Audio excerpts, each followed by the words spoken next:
भगवान ना बात बुझल तू हमारा मन के। हे भगवान ना बात बुझल तू हमारा मन के। जवन सोचत रही बात भइल वही, जवन सोचत रही बात भइल वही। काहे दूसरा के दे दिहल छीनी हमारा धन के। हे भगवान ना बात बुझल तू हमारा मन के। काहे दूसरा के दे दिहल छीनी के हमारा धन के।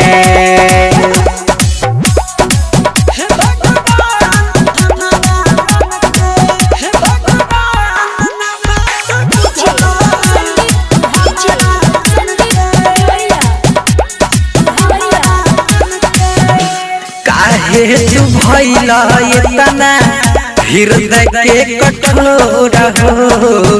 हंसत खेलत आँखिया में दे दिहल लोर हो।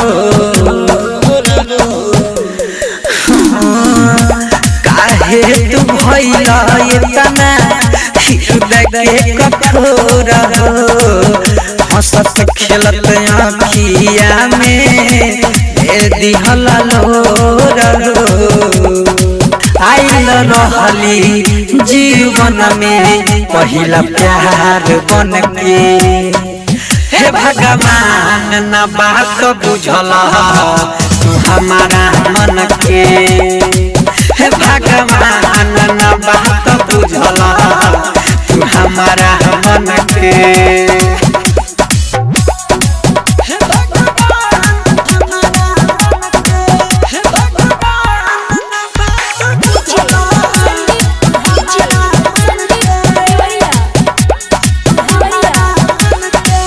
सोचले न रही कहबो देखो संदीन हो।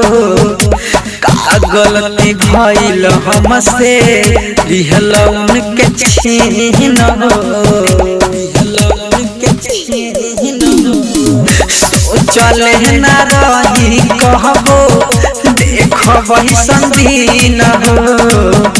का गलती भइल हमसे दिहल हमसे छीन हो। हमके साजा दे तो बार गलती कही सन के।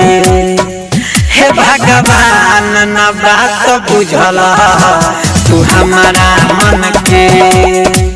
काहे दूसरा के दे दिहल छीन के हमारा धन के।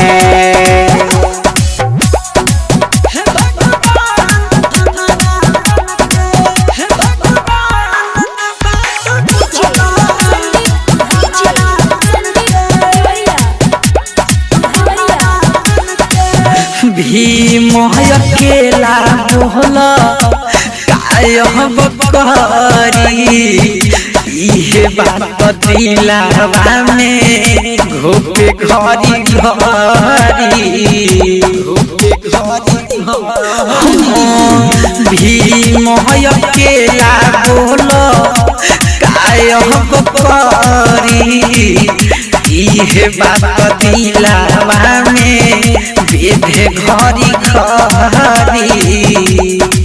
अब चंदन घूमता रे जख्मी पागल बन के। हे भगवान ना बात बुझल तू हमारा मन के। काहे दूसरा के दे दिहल छीन के हमारा धन के। स्टूडियो देवरिया।